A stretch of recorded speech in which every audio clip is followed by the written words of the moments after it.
Hello everyone, I Harmeet Kaur welcome you all on daily vocabulary session by Digital तैयारी यानी आपका अपना DVS। काफी हमें टाइम हो चुका है ये सेशन स्टार्ट किए हुए। अगर आप फर्स्ट टाइम ये वीडियो देख रहे हैं या फर्स्ट टाइम हमारे चैनल पर विजिट किया है तो चैनल को सब्सक्राइब कर लो, क्योंकि ये जो सेशन है ये आपके लिए डेली हम हर सुबह लेकर आते हैं। और जो इस वीडियो का जो डिस्क्रिप्शन बॉक्स है वहां पर आप प्लेलिस्ट आपको मिल जाएगी, जहां पर प्रीवियस जितने भी हमारे सेशन हुए हैं वो सारी वीडियोस आपको वहां पर मिल जाएंगी। तो जाके चेक कर लो, क्योंकि एग्जाम चाहे कोई भी हो, राइट, इंग्लिश अगर वहां पर है तो वोकैबुलरी आपको स्ट्रॉन्ग करनी ही पड़ेगी, राइट। और वोकैबुलरी स्ट्रॉन्ग कैसे होगी, बहुत सारे मेथड्स मैं बता चुकी हूँ, आगे बताती भी रहूंगी। और सबसे इंपॉर्टेंट जो वे है वो क्या है, डेली वोकैबुलरी सेशन देखिए। चलिए, हमारी टीम आपके लिए बहुत सारी मेहनत कर रही है। सारे सब्जेक्ट के जो कोर्सेज हैं, जो कंटेंट है, वो आपको इसी चैनल पर मिल जाएगा।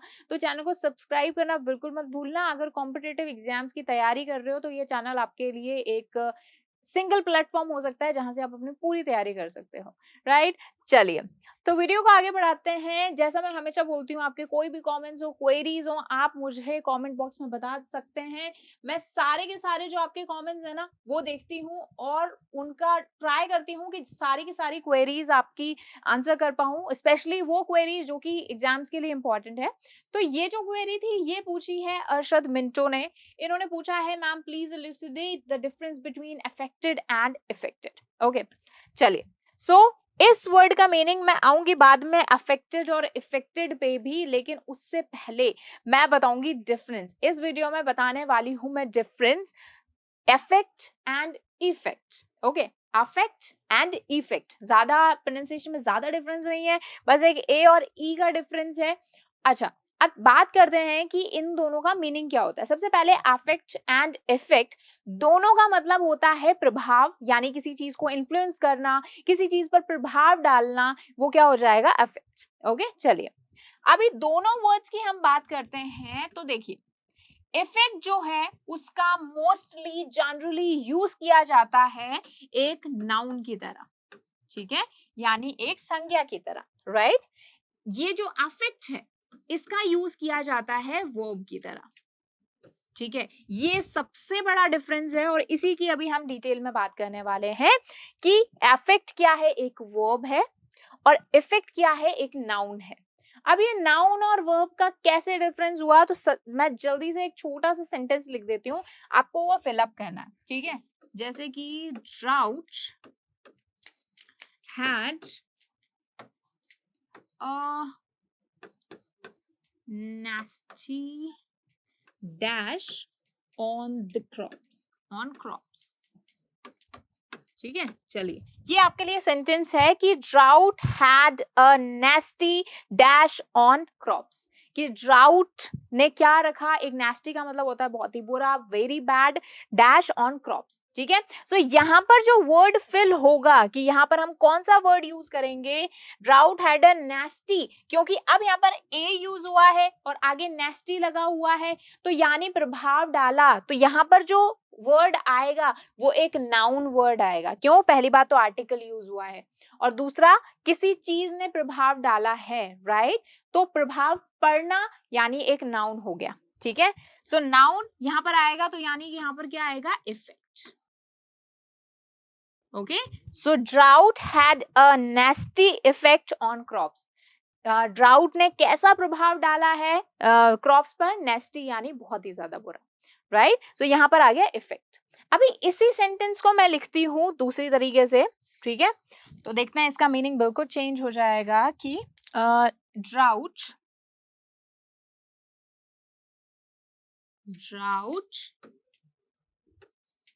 affected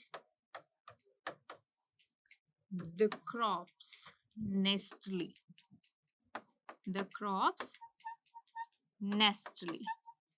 कि ड्राउट्स ने जो क्रॉप्स हैं उनको बहुत ही बुरी तरीके से क्या किया है, अफेक्ट किया है।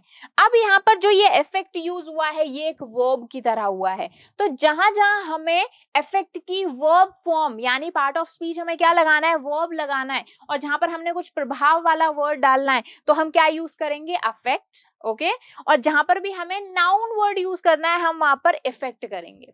लेकिन यहाँ पर जो हमारी अमेरिकन इंग्लिश है उसके अकॉर्डिंग ये जो इफेक्ट है ना, इसी को हम नाउन की तरह, इसी को हम वर्ब की तरह यूज करते हैं। तो अगर आपका कोई क्वेश्चन आता है कि जहां पर आपको वर्ब की तरह यूज करना है इफेक्ट को, तो आप इफेक्ट भी वर्ड यूज कर सकते हैं क्योंकि अमेरिकन इंग्लिश इसको एक्सेप्ट करती है। तो हम ये कहेंगे अर्शद, मैं आपको सिर्फ ये कहना चाहूंगी एक लाइन में कि दोनों में डिफरेंस सिर्फ पार्ट ऑफ स्पीच का था पहले, कि इफेक्ट क्या था, एक वर्ब था, इफेक्ट क्या था, एक नाउन था।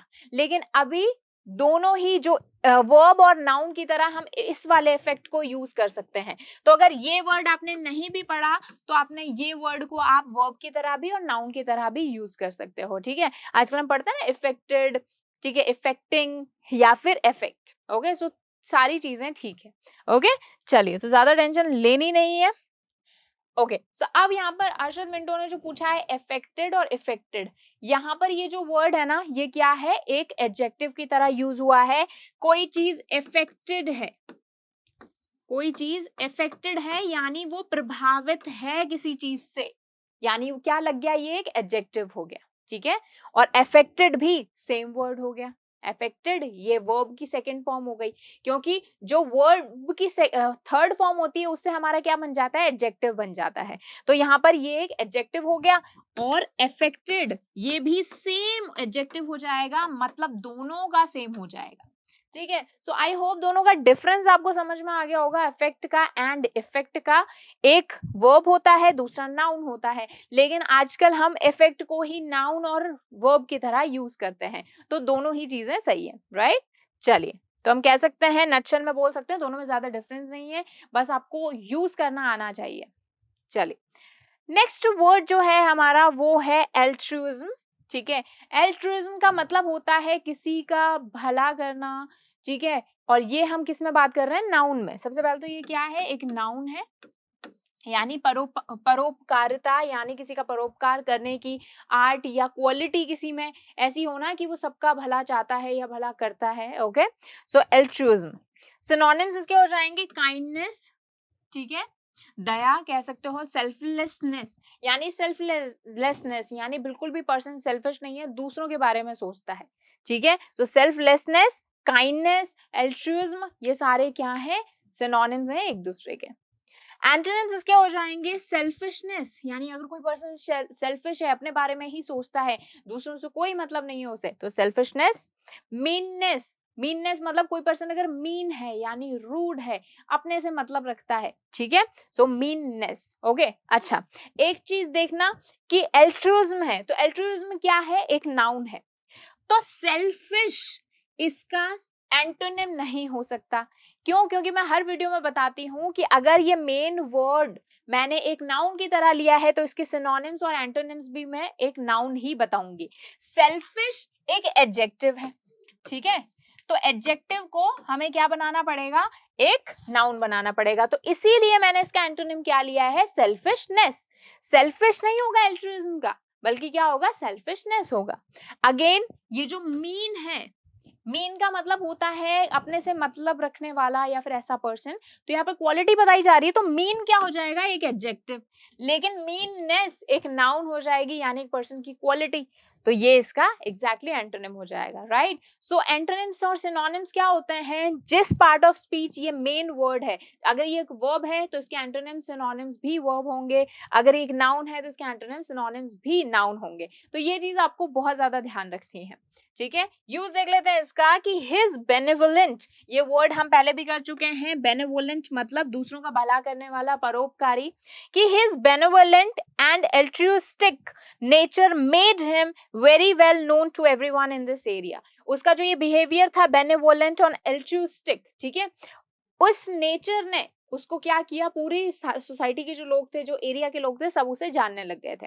ओके, यहाँ पर जो ये वर्ड यूज हुआ है ना, एल्ट्रुइस्टिक, ये एक एडजेक्टिव की तरह हुआ है, देखो चेंज हो गया ना। तो एल्ट्रुइज्म अगर किसी नेचर की बात कर रहे हैं, नेचर की क्वालिटी बता रहे हैं, तो हम एडजेक्टिव वर्ड यूज करेंगे। ठीक है, सो एडजेक्टिव, ये तो नाउन है तो इसका हमने एडजेक्टिव बनाया, एल्ट्रुइज्म का क्या हो गया, एल्ट्रुइस्टिक, ओके, सो साथ साथ में अगर नोटबुक पेन में कहीं लिख रहे हो ना कॉपी में, तो वहां पर ये भी लिखो कि वो कौन सा पार्ट ऑफ स्पीच है। तो एल्ट्रिज्म क्या है, एक नाउन है, एल्ट्रिस्टिक की क्या हो जाएगा, एक एडजेक्टिव हो जाएगा।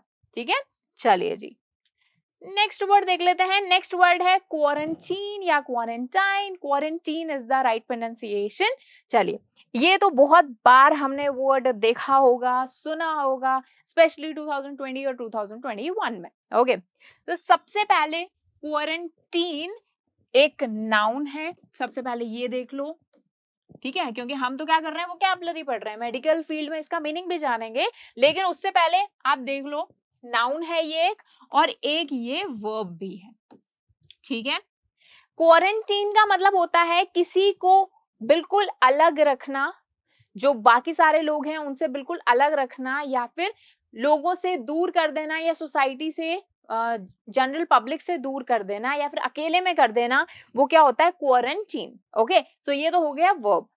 ऐसी जगह जहां पर क्वारंटीन किया जाता है उसे भी हम क्वारंटीन बोलते हैं, जैसे क्वारंटीन वार्ड। ठीक है, उसके अलावा वो सिचुएशन या वो स्टेट जहां पर एक पर्सन कहाँ है, क्वारंटीन में है या फिर अकेले में है, तो उस कंडीशन को हम क्या बोलते हैं, क्वारंटीन। तो वो एक नाउन फॉर्म हो गया।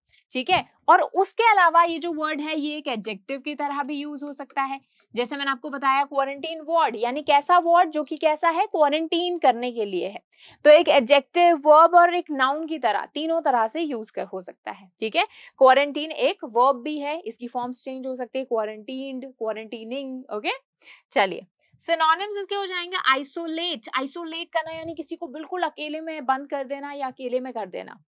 सेपरेट यानी अलग कर देना। तो ये इसके क्लोज सिनोनिम्स हो जाएंगे, आइसोलेट एंड सेपरेशन। ये दोनों ही क्या है, वर्ब्स हैं। आइसोलेशन क्या हो जाएगा, नाउन हो जाएगा। ओके, आइसोलेटेड क्या हो जाएगा, एडजेक्टिव हो जाएगा। तो ये सारी चीजें भी ना लिखते रहो। चलिए, सेपरेट, सेपरेट क्या हो जाएगा, एक एडजेक्टिव भी है और एक वर्ब भी है। सेपरेटेड क्या हो जाएगा, एक एडजेक्टिव हो जाएगा या फिर एक वर्ब की तरह भी यूज हो सकता है, सेकेंड फॉर्म।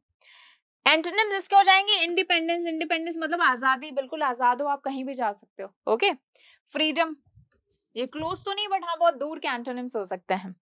यूज देख लेते हैं इसका कि Sneha was admitted to quarantine ward to avoid the danger of spreading viral fever in the hospital. Sneha को क्वारंटीन वार्ड में शिफ्ट कर दिया गया, जिससे कि जो वायरल फीवर जो फैल रहा है उसके स्प्रेड को क्या किया जा सके, उसके स्प्रेड को रोका जा सके, उसके डेंजर को कम किया जा सके। ओके, अच्छा अभी आपको मुझे ये बताना है कि ये जो क्वारंटीन वर्ड यूज हुआ है ना, यहाँ पर मैंने आपको क्या बताया कि क्वारंटीन नाउन की तरह भी यूज हो सकता है, वर्ब की तरह भी, और एक एडजेक्टिव की तरह भी। तो आपको मुझे बताना है कि ये जो क्वारंटीन यूज हुआ है वर्ड, क्या ये एक नाउन की तरह या एक वर्ब की तरह या एक एडजेक्टिव की तरह हुआ है, ये आप मुझे बताने वाले हैं कमेंट बॉक्स में। ठीक है, चलिए नेक्स्ट वर्ड देख लेते हैं। नेक्स्ट वर्ड है फ्लाउट। फ्लाउट कर देना यानी किसी चीज को मना कर देना या एक्सेप्ट नहीं करना, ये क्या हो जाएगा, फ्लाउट, यानी अस्वीकार कर देना। ठीक है, एक्सेप्ट ना करना किसी चीज को, उसे हम क्या बोलेंगे, फ्लाउट। ठीक है, ये एक वर्ब है। ऑलराइट, और ये हमेशा एक नेगेटिव सेंस में बोल सकते हैं हम। फ्लाउट मतलब बिल्कुल इग्नोर कर देना, बिल्कुल मना कर देना, एक्सेप्ट ही नहीं करना, तो क्या हो जाएगा, फ्लाउट। ठीक है, ज्यादातर जो रूल्स एंड लॉज होते हैं उनके केस में यूज होता है ये। सिनोनिम्स इसके हो जाएंगे डिसरिगार्ड। डिसरिगार्ड मतलब उसकी रिस्पेक्ट नहीं करना या फिर उसको एक्सेप्ट नहीं करना, ध्यान नहीं देना। रिजेक्ट, रिजेक्ट मतलब मना कर देना बिल्कुल। ठीक है, एक्सेप्ट ही नहीं करना। एंटोनिम्स इसके हो जाएंगे ऑनर। ऑनर मतलब रिस्पेक्ट करना किसी चीज की, किसी लॉ की, किसी रूल की, कि हाँ हम ये चीज फॉलो करेंगे। एकॉर्ड, एकॉर्ड मतलब सहमत होना। ये वर्ड हम पढ़ चुके हैं, काफी अच्छा वर्ड है, कई बार एग्जाम्स में यूज हुआ है, प्रीवियस वीडियो में भी हमने बहुत बार किया है। एकॉर्ड, एकॉर्ड का मतलब किसी चीज को एक्सेप्ट करना या उस किसी चीज से सहमत होना। ठीक है, चलिए यूज देखते हैं इसका कि no good citizen will flout the rules of the road. कि कोई भी अच्छी सिटीजन जो है वो रोड के रूल्स को फ्लाउट नहीं करेगी, यानी उन्हें अस्वीकार नहीं करेगी, उनकी डिसरिस्पेक्ट नहीं करेगी, बल्कि उनको एक्सेप्ट करेगी। ठीक है, चलिए नेक्स्ट वर्ड देख लेते हैं जल्दी से। नेक्स्ट वर्ड है हेल्पलेस। ओके, बहुत ही अच्छा वर्ड, हेपलेस यानी ऐसा पर्सन जिसकी जिंदगी में बिल्कुल भी हैप्पीनेस नहीं है, यानी जिसकी जिंदगी में अगर बिल्कुल भी हैप्पीनेस नहीं होगी तो वो पर्सन कैसा होगा, बहुत ही ज्यादा अभागी होगा, अनलकी होगा, अनफॉर्चुनेट होगा। ठीक है, यानी किस्मत बहुत खराब होगी अगर किसी की जिंदगी में खुशी नहीं है तो हेपलेस मतलब जिसकी जिंदगी में हैप्पी नहीं है जो, यानी हेपलेस यानी अभागी या फिर अभाग्यशाली हम बोल सकते हैं। ठीक है, चलिए हेल्पलेस जो है ये क्या है, एक एडजेक्टिव है। ओके, सो इसका यूज भी हमें पता होना चाहिए। सिनोनिम्स इसके हो जाएंगे अनलकी या फिर अनफॉर्चुनेट, जिसका फॉर्च्यून ही खराब है यानी भाग्य ही खराब है, अनफॉर्चुनेट, अनलकी। एंटोनिम्स इसके हो जाएंगे लकी या फिर ब्लेस्ड। ब्लेस्ड मतलब जिस पर बहुत सारी बोलते हैं ना भगवान की मेहर है जिस पर, ओके, ब्लेस्ड। हैप्पलेस समझ गए, हैप्पी नहीं है जो यानी खुश नहीं है, यानी जो अभागी है, अभाग्यशाली है, ऐसे याद कर सकते हो वर्ड। यूज देखते हैं इसका, the hapless victims of tragedy were sanctioned compensation by the government. जो इस ट्रेजेडी के जो विक्टिम्स थे यानी जिनके साथ ये ट्रेजेडी हुई वो कैसे विक्टिम्स थे, हैप्पलेस। ओके, उनको क्या मिला, गवर्नमेंट ने सेक्शन किया, सेक्शन यानी अप्रूव कर देना, क्या अप्रूव किया, कॉम्पनसेशन। कॉम्पनसेशन मतलब मुआवजा। तो गवर्नमेंट ने उनको क्या सेंक्शन किया है, मुआवजा दिया है, किनको, जो बहुत ही अभागी विक्टिम्स थे उस ट्रेजेडी के उनको। ठीक है, सो हैप्पलेस मतलब अभागी या भाग्यशाली, और ये एक एडजेक्टिव है। यहाँ पर भी देख सकते हैं विक्टिम्स के आगे लगा यानी विक्टिम्स की क्वालिटी बता रहा है, विक्टिम्स कैसे हैं, अभागी हैं, अभाग्यशाली हैं। ठीक है, चलिए जी, नेक्स्ट वर्ड है रिप्रीव। ओके, रिप्रीव या रिप्राइव दोनों सही हैं।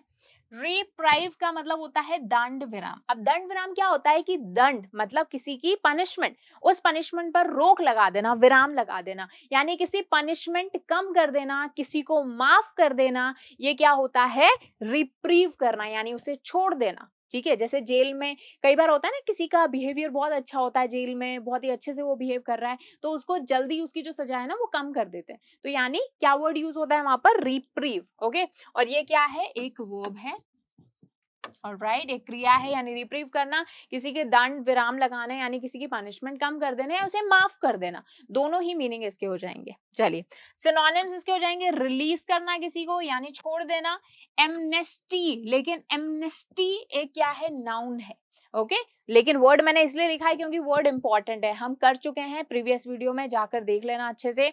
एमनेस्टी, अच्छा चलो, एमनेस्टी क्या हो गया, एक नाउन हो गया, लेकिन यहाँ पर तो वर्ब लिखा है। अब आप बोलेंगे मैम आप हमेशा तो कहते हो कि नाउन के जो सिनोनिम्स एंटोनिम्स होंगे वो नाउन होंगे, वर्ब के सिनोनिम्स एंटोनिम्स वर्ब ही होंगे, तो चलिए इसको बना लेते हैं हम जल्दी। एमनेस्टी यानी किसी को एमनेस्टिफाई करना, एमनेस्टिफाई करना यानी किसी को माफी दे देना या किसी को छोड़ देना। ओके, वो क्या हो जाएगा, एमनेस्टिफाई। चलिए एंटोनिम्स देख लेते हैं, किसी को पनिश करना या ब्लेम करना, किसी पर कोई आरोप लगाना या किसी को सजा देना, ये इसके क्लोज एंटोनिम्स हो जाएंगे। यूज देख लेते हैं, the lawyers got him reprieved when he was granted bail and release from jail. कि लॉयर्स ने क्या किया, उसका जो दंड विराम कर दिया यानी उसको सजा जो है उसकी कम करा दी या उसे माफी दिलवा दी कोर्ट से, फिर उसे क्या किया गया, जेल से बेल मिल गई और वो रिलीज हो गया, यानी वो जेल से जितने भी उस पर आरोप लगे हुए थे वो सारे हट गए उसके ऊपर से।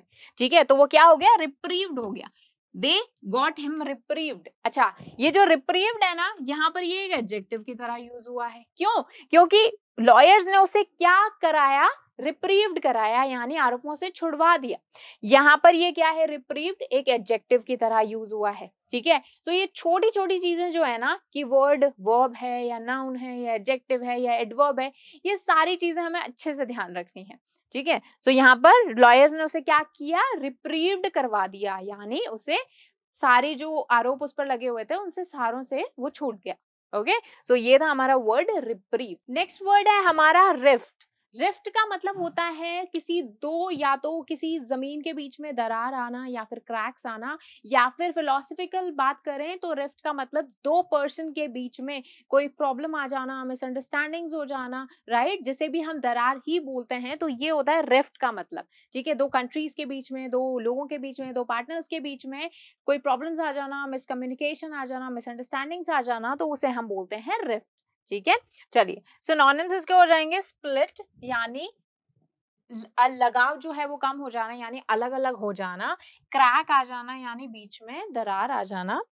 एंटोनिम्स हो जाएंगे कनेक्शन, अगर दोनों के बीच में अच्छा कनेक्शन है, दो कंट्रीज के बीच में रिलेशनशिप अच्छे हैं तो हम बोलेंगे कनेक्शन। या फिर एग्रीमेंट, किसी बात पर एग्री कर रहे हैं वो, ठीक है, तो वो रिफ्ट के क्लोज एंटोनिम्स हो जाएंगे ये सारे वर्ड, ठीक है। और रिफ्ट क्या है, एक नाउन वर्ड है, राइट, याद रखिएगा।